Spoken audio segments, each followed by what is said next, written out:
All right, so welcome back, everyone. So lovely to have you here with us at Drisha. We're so happy to learn together again. Today's class is the third class in the series on Heschel Transformative Hasidism with Dr. Dror Bondi. This is our last class, but fortunately, of course, we'll have Dr. Bondi back again for Folzman. So yeah, let's finish today's class strong, and I'm sure we'll be together again. And with this, I'll turn this to you, Dr. Bondi. If you remember, our first class was about the dialogues that Heschel tried to explain, tried to invite us into. The dialogue between the Besht and the Kotzker, the dialogue between God and human being. And our second class was about Heschel's method, Heschel's Hasidic method, in which he tried to meet the author, to meet the writer, to have a dialogue between the writer and the reader. And today, I will try to show you how Heschel read Hasidic stories. The question of Hasidic stories is not a simple one, because most of the Hasidic stories was told orally and was not written by their writers. Some Hasidic stories was told from one Hasid to another Hasid through maybe 100 years before someone decided to write them down. So there is, for scholars, there is a question: how can we know what is the original Hasidic version? For a lot of Hasidic stories, there are several versions. And what is the way to find the original version, the right version? And today I want to read with you a Hasidic story about suffering, about absurdity, which Heschel used time and again, but every time with another version. And he suggested another interpretation for the same story. I will share with you the sources and let's read them. As you remember, Heschel wrote his books about the Kotzker Rebbe, about Hasidism, in his last years, namely from his heart attack, which was occurred on 69, his first heart attack, to his last heart attack, from which he was died and on 72, in the end of 72. So on 71, during his work on these books about Hasidism, about the Kotzker Rebbe, he published an article in search of exaltation, in which he used a Hasidic story, which we will meet again in the books. So let's read the versions that Heschel used here, and let's understand his interpretation of this version. So if you please read the first source. Thank you. Of exaltation. This is to me the supreme Hasidic imperative. Don't be old, don't be stale. See life as all doors. Some are open, some are closed. You have to know how to open them. But what is the key? The key is a song. As was the case with the Jew in the Hasidic story who is suddenly taken by a surprise. Can you help me with the pronunciation of that next word? A Cossack. A Cossack comes to his house and says, you know what is Cossack? No.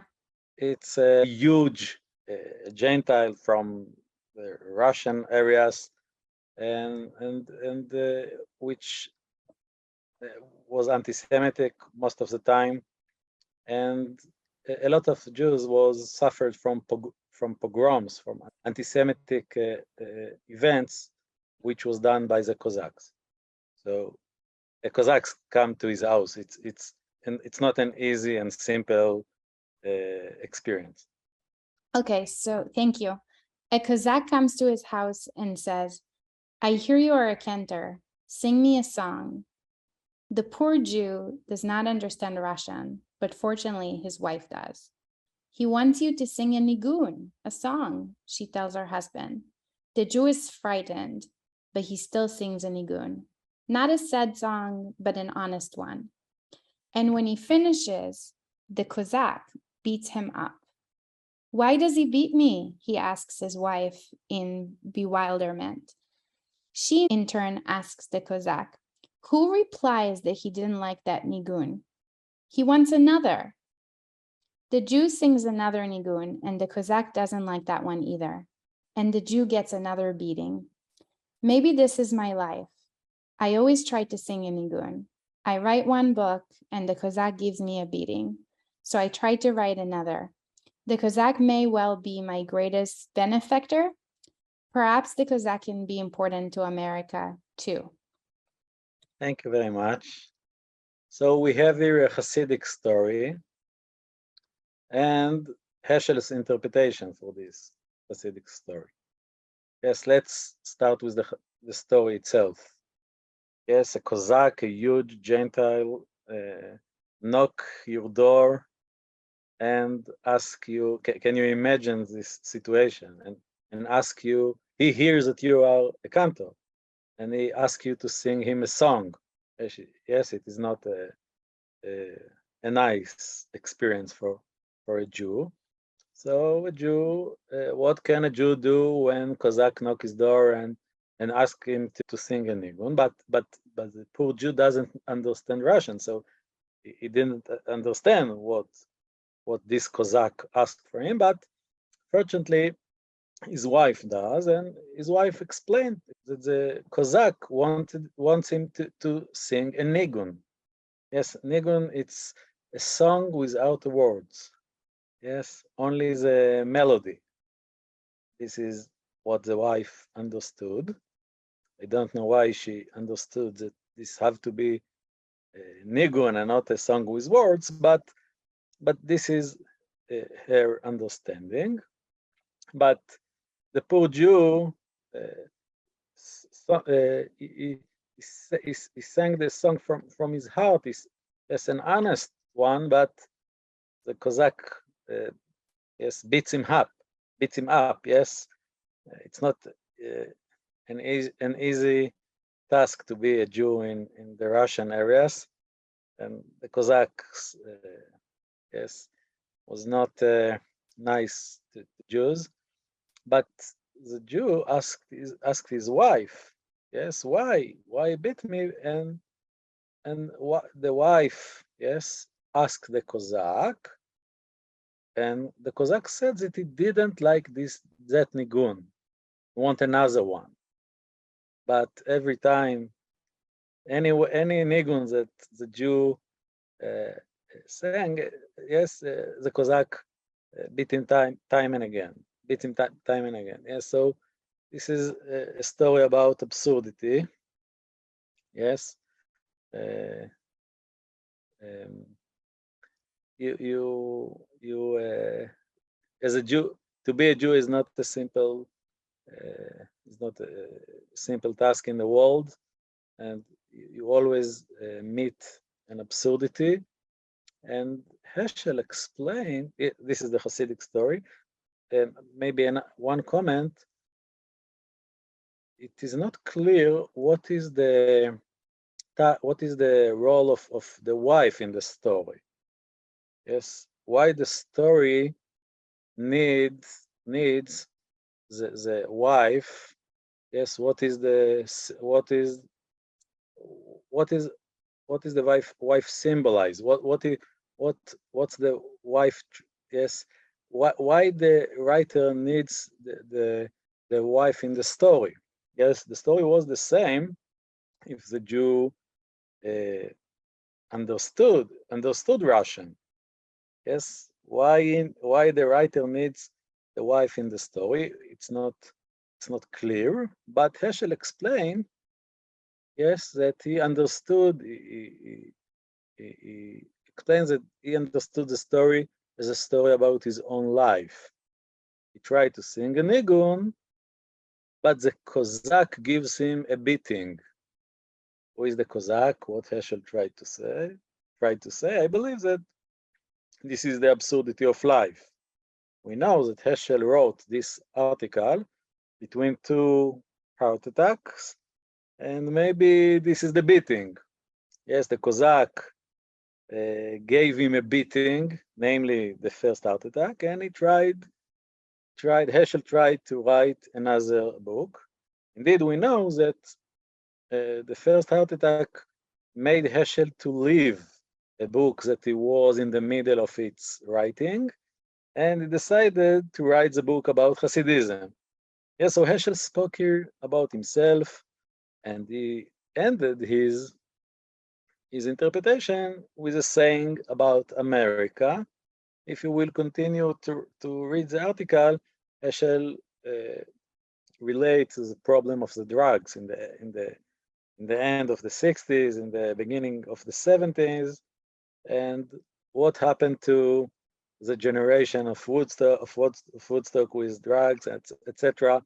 And this is a kind of a Cossack, yes, and you relate to the war in Vietnam as a kind of a beating of a Cossack.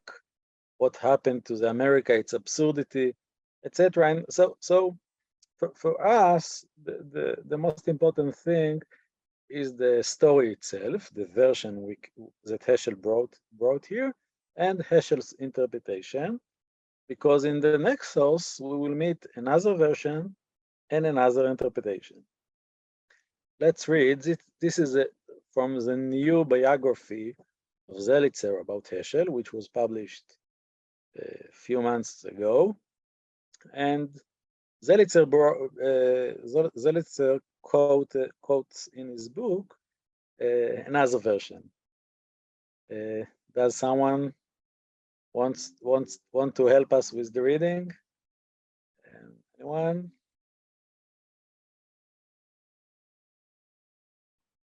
Looks like Joel. No. Okay. Joel. Okay, perfect. Here, why don't you unmute, Joel?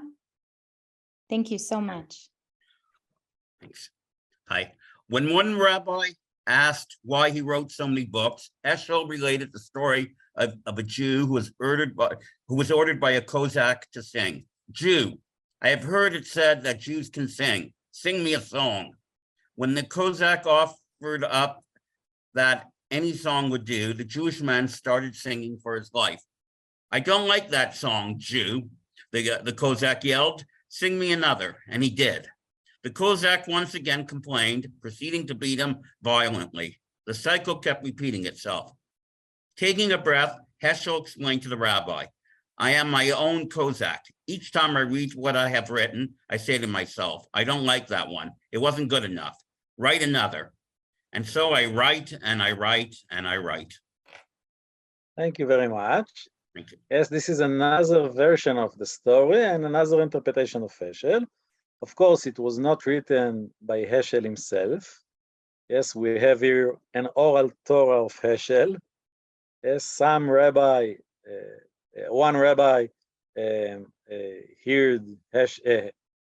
spoke with Heschel, and Heschel told him the story, and the rabbi told the story to the biographer. Yes, and this is an oral tradition. And of course, we don't know if the rabbi remember exactly what Heschel told him, and if he told the biographer the same story, exactly the same versions that Heschel told him. We have only what we have, but it's interesting because this version of the Hasidic story indeed omitted the wife. Yes, we ask what is the role of the wife in the previous version, and here there is no wife. Yes, and this is only conversation between the Cossack and a Jew who now indeed understand Russian. Yes, this is the change in the Hasidic story itself, and there is a new interpretation of Heschel. Now the Cossack, now we see who is the Cossack. Yes, in the previous version, I suggested by myself that the Cossack is the absurdity. But now we can see that Heschel understood the Cossack as his own self-criticizing. Yes, critics. Yes, Heschel gave beating to himself. He is the Cossack of himself. Yes, we know that the Kotzker Rebbe, and Heschel wrote about it in his book about the Kotzker Rebbe, taught his students, taught his disciples to criticize themselves. Yes, and to ask themselves, did my faith is a real faith? Did my faith is deep enough? And always to look for a deeper faith, to a deeper honesty. Yes, and here we can meet Heschel as a Chassid of the Kotzker Rebbe, which indeed relates to himself as a Cossack. Yes, and but the question itself, but the question, of course, is what happened here between the two versions. Maybe the rabbi didn't remember what Heschel tried to told him. Maybe the rabbi corrected Heschel version because he didn't understand what is the role of the wife in the story. And maybe Heschel himself changed his mind about the original version of the story and about the interpretation. Yes, we can't know what's happened here, but why Heschel, why there are two versions of the same story in the name of Heschel, and why there is two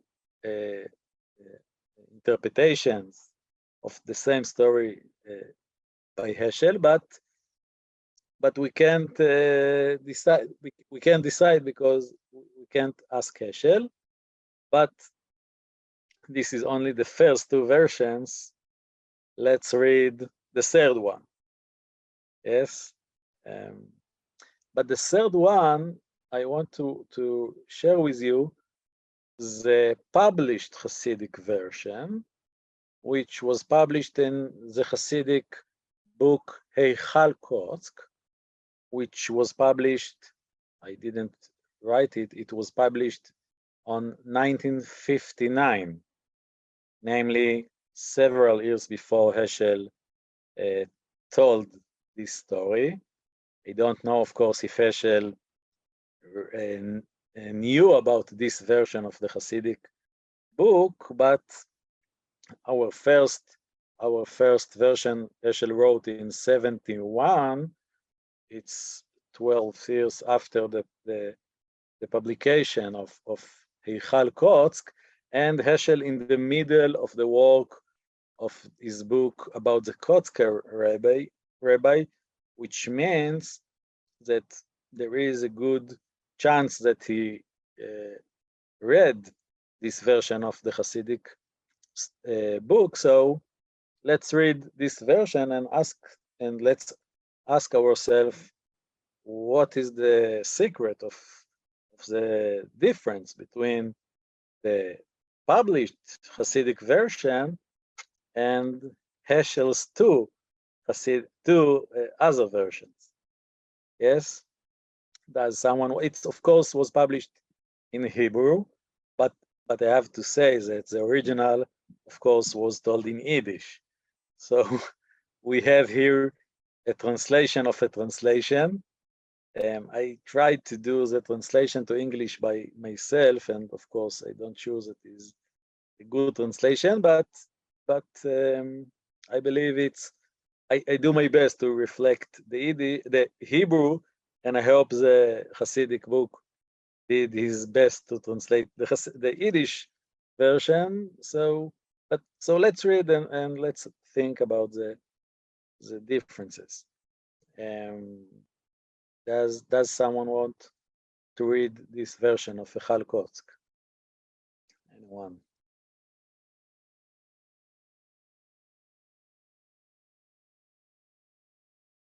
Joel, maybe you will read also the next one. Thank you. Thanks. Hi. Reb Avrameli, I guess, of Porosov was deeply respected when he came to Alexander, a town in Poland. And while the Rebbe's door was closed to his followers, it was open to Reb of Remeli.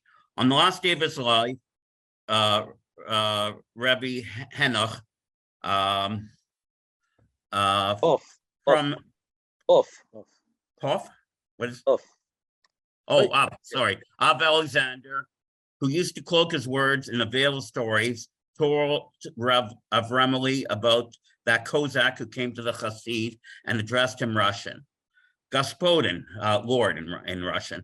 The Hasid who did not know the language of the Gentiles did not understand the words of the Kozak, but his wife who knew Russian explained to him, to her husband, that the Kozak believes that you are a cantor and you should sing before him. As soon as the Hasid started singing, the Kozak got angry and began to beat him. The Hasid's wife added to explain to her husband, he does not want this Nigun, but another Nigun. And with these words, Rebbe Henoch returned his pure soul to its creator when Rev Remeli and the Rebbe's oldest disciples stand by his bed. Thank you. Thank you so much. And so here we can read another version. This version we find with a new opening and a new end. Yes, of course this opening and this end, yes, this introduction and this prologue is very important in order to verify, to give us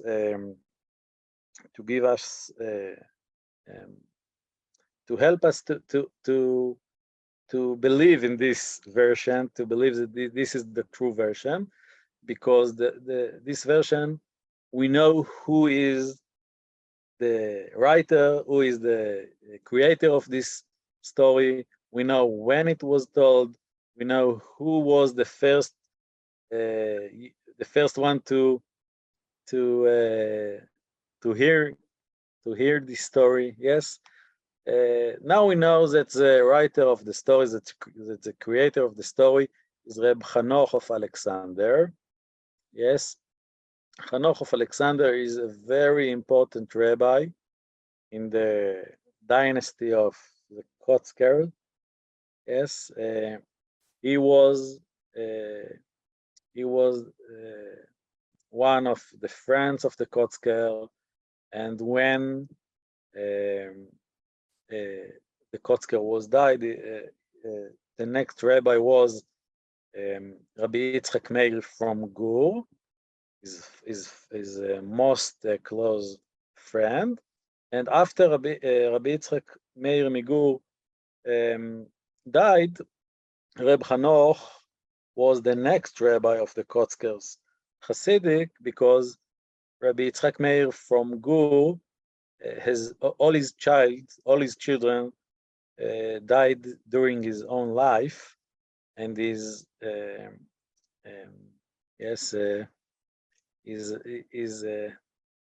how do you say it? The boy, the older boy of his son, the Sfas Emes, if you know this famous rabbi, was too young to be a rabbi, and Rabbi Hanoch of Alexander was the next one after Rabbi Yitzchak Meir Migur, and he was the teacher. He was the close rabbi of the Sfas Emes, of the next rabbi of Gur, and this is why it is so important. Yes, Gur, the dynasty of Gur, is one of the most important Hasidic court in Poland. So Reb Hanoch of Alexander is a very important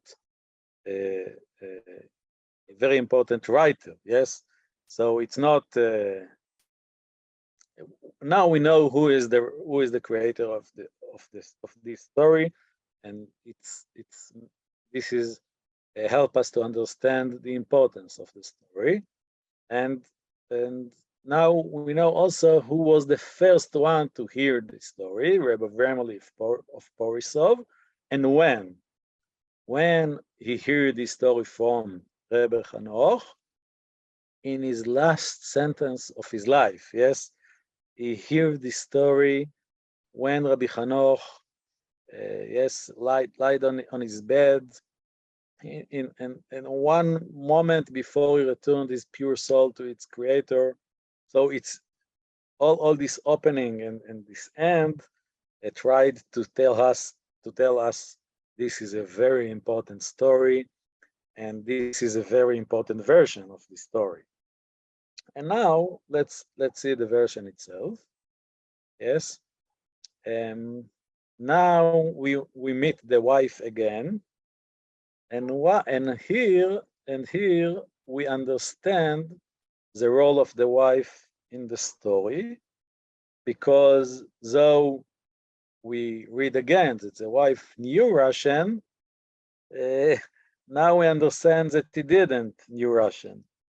Yes, the Cossack only addressed the Jew and told him Gospodin, namely Lord or gentleman or master or householder. Yes, he simple called him, but the wife thought that he understand Russian, but she didn't understand, and she explained mistakenly to her husband that the Cossack looks for a counter, and she, the wife, this is his own suggestion that her husband will sing.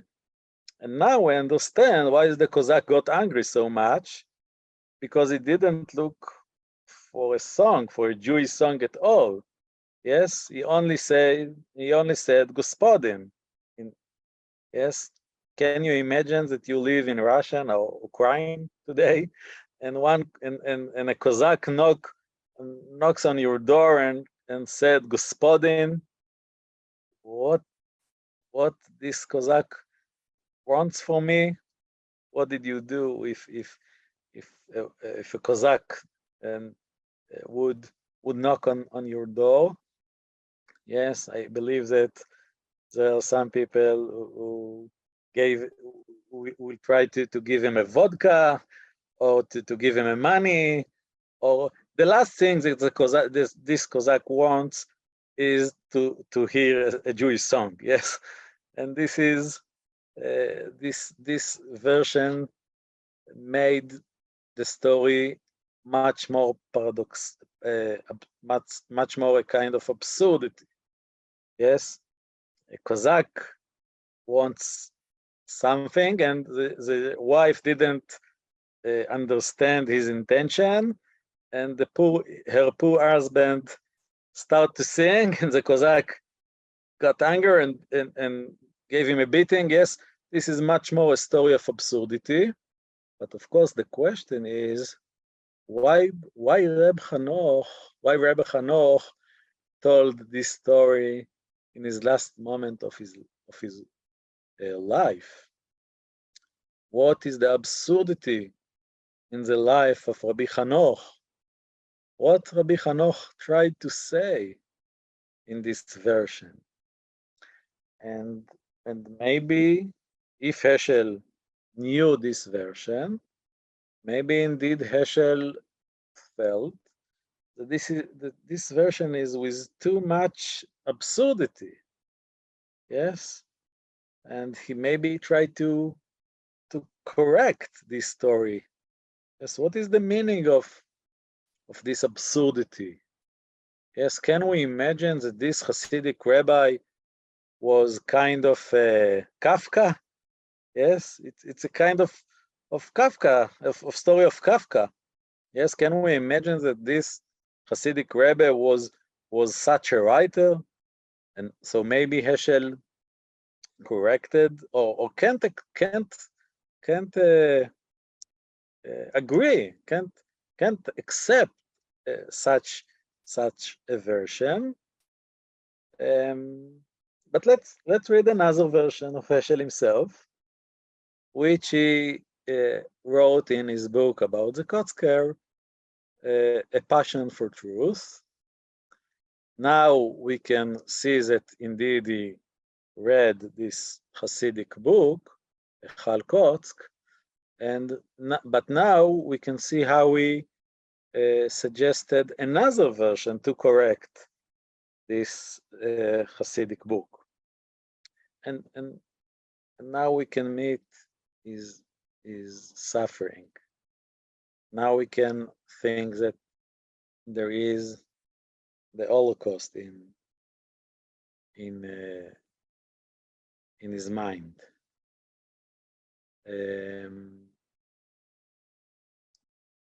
Anyone?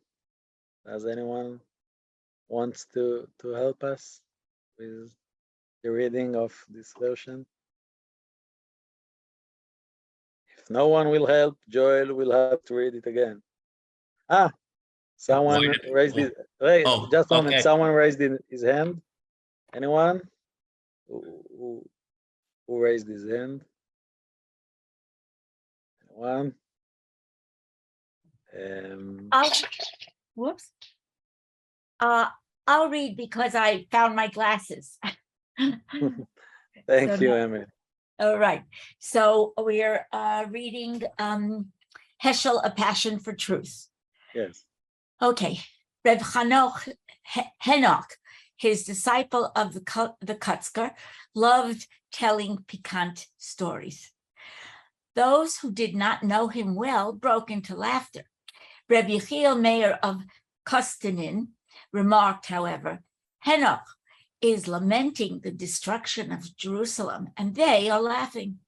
When Reb Henoch lay on his deathbed, his friend Reb Abram of Porizov came to visit him. Reb Henoch told him the following tale. When Russia occupied Poland in 1792, few Jews knew the Russian language. Once a Cossack visited a Jewish homeowner and asked him, "Are you the Chazyanen, I guess that's Russian, the owner?" The Jew did not understand. His wife translated wrongly. The Cossack says, "Are you a cantor?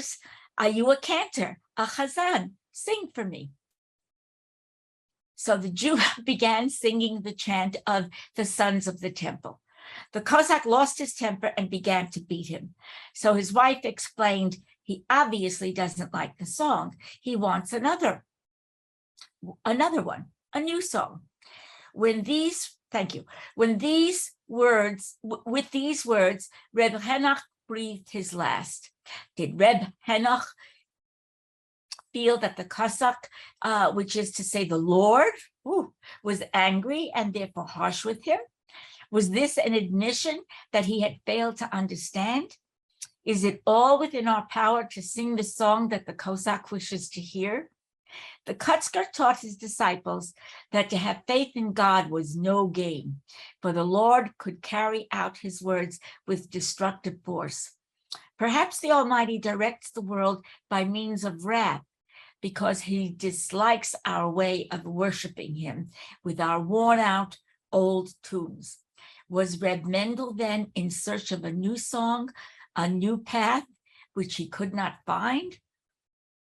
Thank you so much. Whoa. Whoa, yes. This is the most radical version for now. Yes. And And Heschel also added an introduction to the story, a very,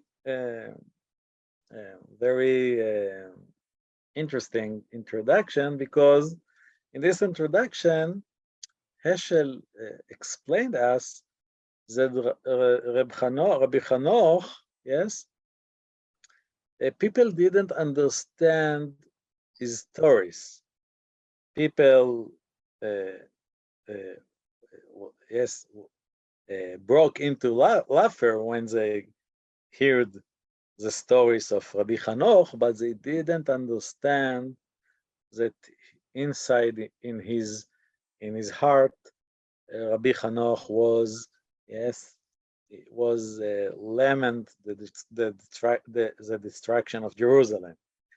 Yes, I think that it is clear that Heschel tried to hint that the Hasidic book, Echal Kotsk, didn't understand what Rabbi Chanoch tried to say.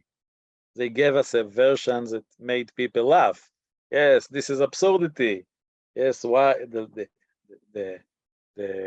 Cossack said Gospodin, but the wife didn't understand. It makes us laugh. But Heschel say no, you didn't understand the story. And now he continued and brought us another version. Now Heschel added several things to the version and changed a part of the version. I think that the most important additions of Heschel is that I don't know if you know, if we explain that the story was happened on 1792. Why Heschel? Can we imagine that Heschel created this year, or maybe he asked Hasidim about the oral versions of this story, and they told him this edition. Anyway, 1792, it's in the middle of occupation of Poland by the Russian. Right. Yes, the history came back, and we know that in this occupation there was a famous rabbi who was killed by Cossacks when he was in the middle of a prayer. This is a fact. So maybe Heschel understood that Rabbi Chanoch tried to hint this famous murder, and this is the first edition. And the second one is that Heschel now knew what was the nigun, what was the song that the Hasid tried to sing. Yes.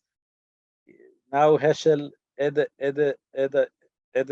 us the information that the song was the Sons of the Temple, or in Hebrew, Bnei Hechala. Bnei Hechala is a famous Hasidic song and with a famous melody. All the Hasidic courts sing this song most of the time in the end of Shabbat, and yes, in Seudah Shlishit, and yes, the third meal. And so how Heschel knows that this was the song in the story? Now we can think that he spoke with people and they gave him this information. But of course, this is a question: what is the importance of this information for the story? Anyway, this is the two editions. And the most important change is that Heschel changed the word that the Cossack told the Jew. Now we can read that the Russian word was Chazayan, the owner in Russian. And now we much easily understand the story, why the wife made the mistake, not because she know to speak Russian, but because she didn't understand that the Cossacks spoke Russian and ask and say the owner, the lord, the house owner. No, the wife thought that this Cossack know Hebrew, and that's why she explained to her husband that he looked for Chazan, because the Hebrew word Chazan, cantor, is very close to the Russian word Chazayan, the owner. This was the source of the mistake. The wife thought that the Cossack know to speak Hebrew, and of course the Cossack was got angry because he didn't say Chazan in Hebrew. He said Chazayan in Russian. So, and this is not a joke. This is a very harsh version, because Heschel explained here that the Rabbi Hanoch feel that the Cossack is God himself. Yes, this is a tragedy. God knocks our door, but we didn't understand him. And this is a tragedy. But Heschel explained here that Rabbi Hanoch, maybe it was an admission of Rabbi Hanoch that he failed to understand God. What a saying before his death. What a crying. Rabbi Hanoch cried. I didn't understand God. I didn't understand why he beats me. Yes, and maybe Rabbi Hanoch tried to say something about the Kotzker. The Kotzker all his life looked for a new song, but maybe Rabbi Hanoch, in his last saying of his life, tried to say to his disciples, it was a failure. The Kotzker rabbi failed to find a new song. God gave us beating because our rabbi didn't understand God. Yes, it's a very harsh saying. And I believe that for Heschel, the Holocaust is here in the background of the story. Of course, Rabbi Hanoch told it before the Holocaust, but when Heschel said, yes, a sentence like, the Cossack, which is to say the Lord, was angry and therefore harsh with us, maybe for Heschel, this is the question, how to understand the presence of God in the Holocaust. What is the meaning of this beating Heschel cried by this Hasidic story? What is the meaning of the suffering of our life?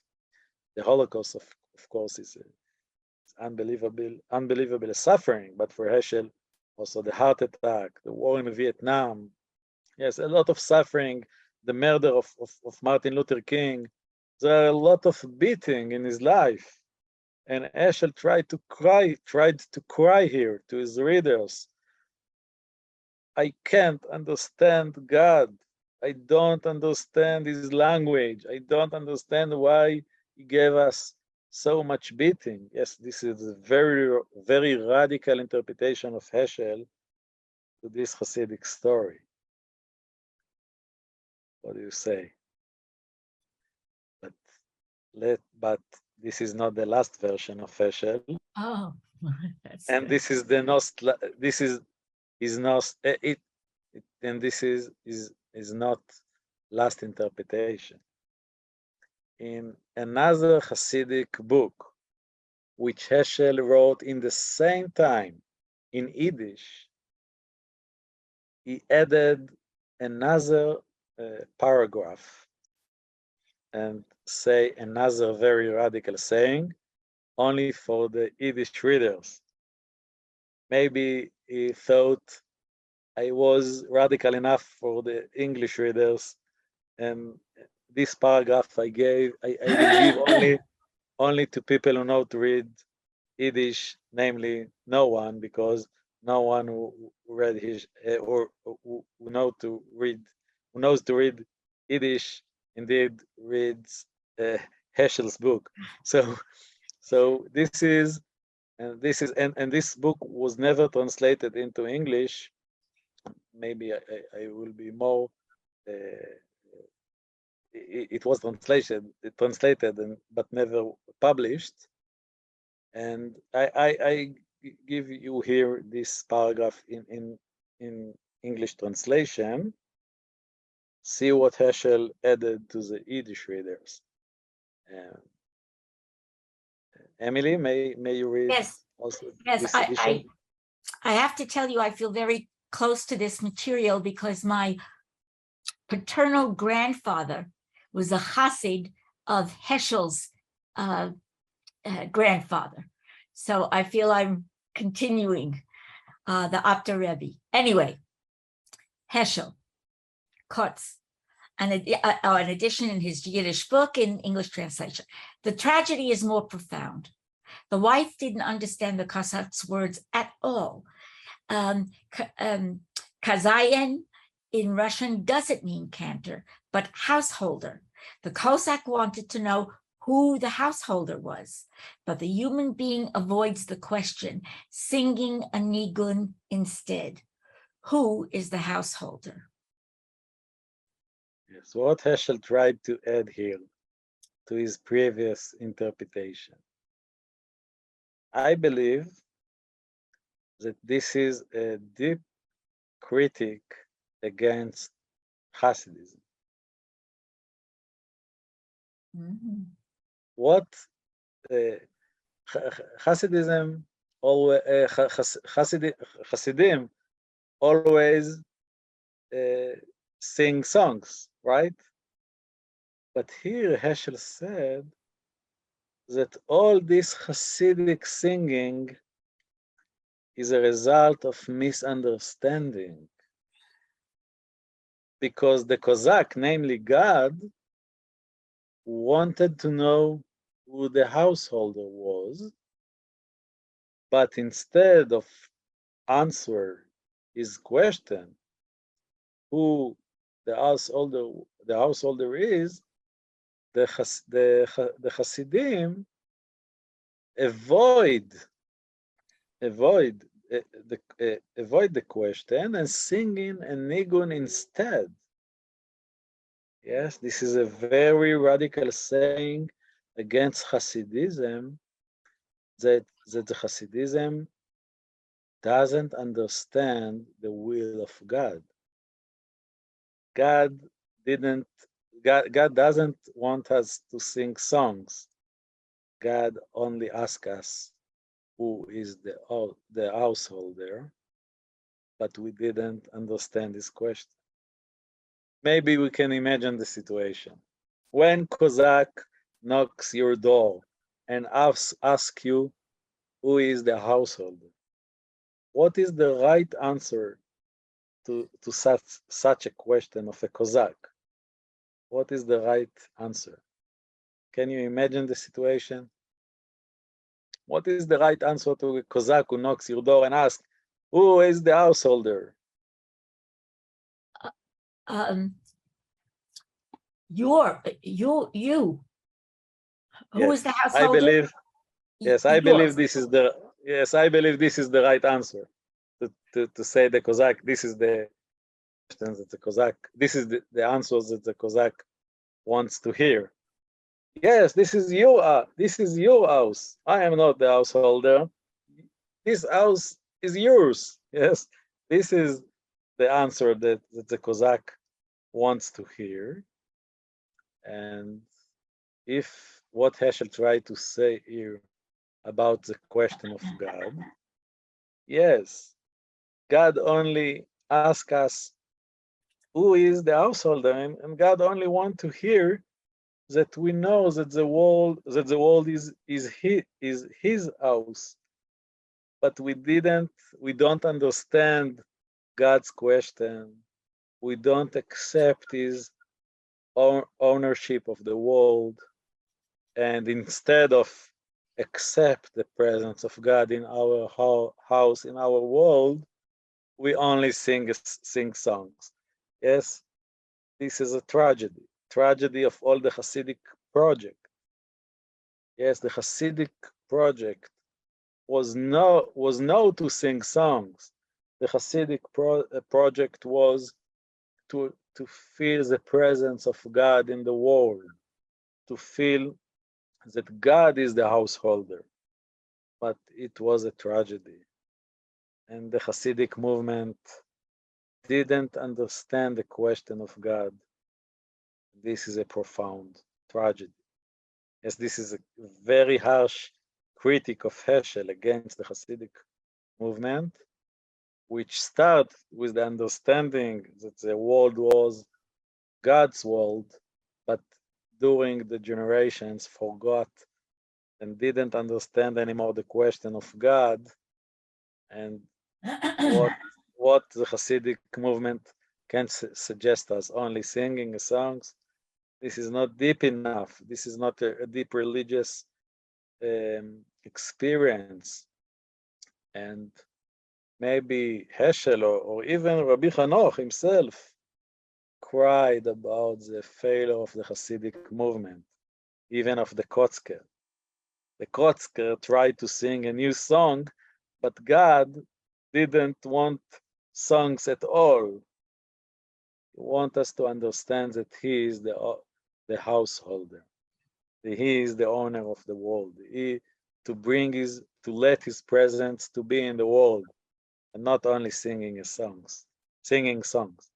So here I believe Heschel found his last radical understanding of this Hasidic story, and maybe here we can understand that Heschel not only called us for a transformative Hasidism, but also for a transformation of the Hasidic movement itself.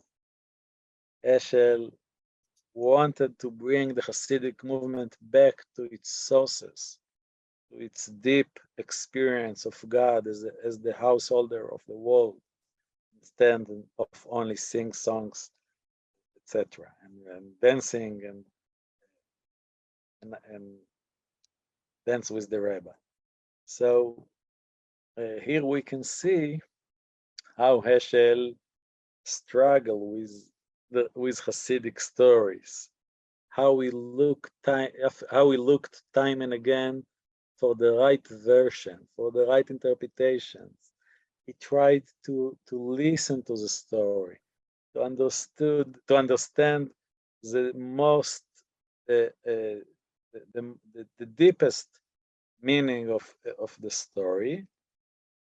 And maybe I can add an interpretation I heard about the story from Rabbi Professor Arthur Green from Boston. I believe you know him.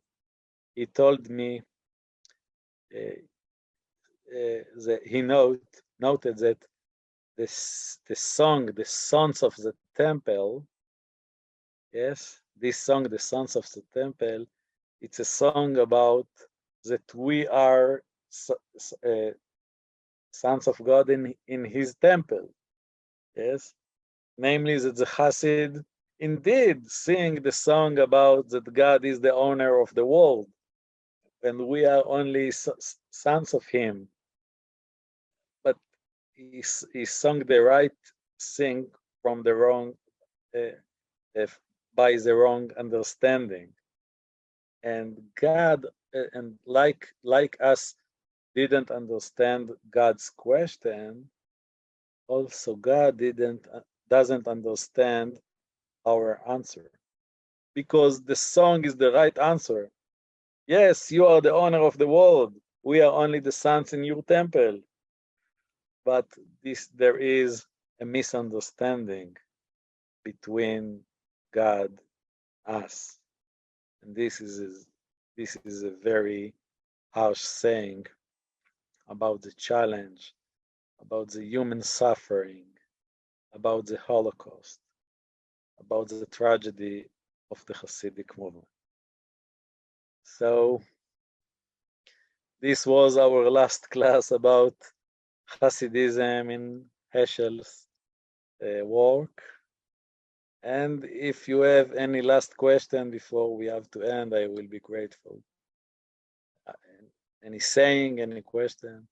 I find this very disturbing and very inadequate. And I mean, I'm a big fan of Heschel.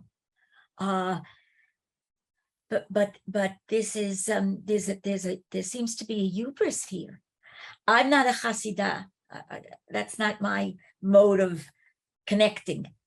However, I have seen Hasidic celebrations, and my goodness, there is the presence of God in there. They as an outsider, they sometimes I even feel to join. They are invoking God. So this seems to use classical language. This is a very misnaged kind of an interpretation, and it isn't Heschel's radical amazement, which I embrace. Isn't that a form of Hasidut? That's it. Thank you. I think that when Heschel spoke about the dispute between the Besht and the Kotzker, all you're saying, he put in the mouth of the Besht. Yes, this is the Hasidism of the Besht, but the Kotzker rabbi, and Heschel also has this revolt of Hasidism in his personality. The Kotzker rabbi start to feel that a lot of Hasidim failed to understand the deep meaning of celebration. I see. The deep meaning of the presence of God, and you know, there were problems in the Hasidic movement, and Heschel also in his lifetime felt that something wrong happened to this movement. He remembered his Hasidic home, right, which has a deep celebration, and he started to feel that something wrong happens. So he brought also, in the same time, the celebration of the Besht, the exaltation, etc. But in the same time, he tried to tell the Hasidic movement, be care about the deep meaning of Hasidism, about the presence of God, and not only about singing from outside. Okay. Thank you. Dr. Bondi, did you see, there's a question in the chat from MK, why do they say Hashem and Elokeinu if they are communing with Hamakom? I really don't know. I have to confess. I don't know what is the answer to the question. Did you grow up saying Hashem? I know you were in a kibbutz or something, but did you grow up saying Hashem? Yes, when I was a child, but there is a difference between saying the name of God in prayer and saying the name of God in learning. Yes. Oh no, I understand that. But if they say in their dancing and their singing, they're communicating with God. But I don't know. Sorry. Okay. All right. Thank you so much, everyone. First of all, thank you, Dr. Bondi, for having us again and for a wonderfully interesting third class and full session of classes. And thank you for all of you for joining us and for asking great questions and being part of our learning community here at Drisha. We hope to see you at many of our classes here at Drisha. And thank you again, Dr. Bondi. Always fun to see you. And lehitraot to everyone else.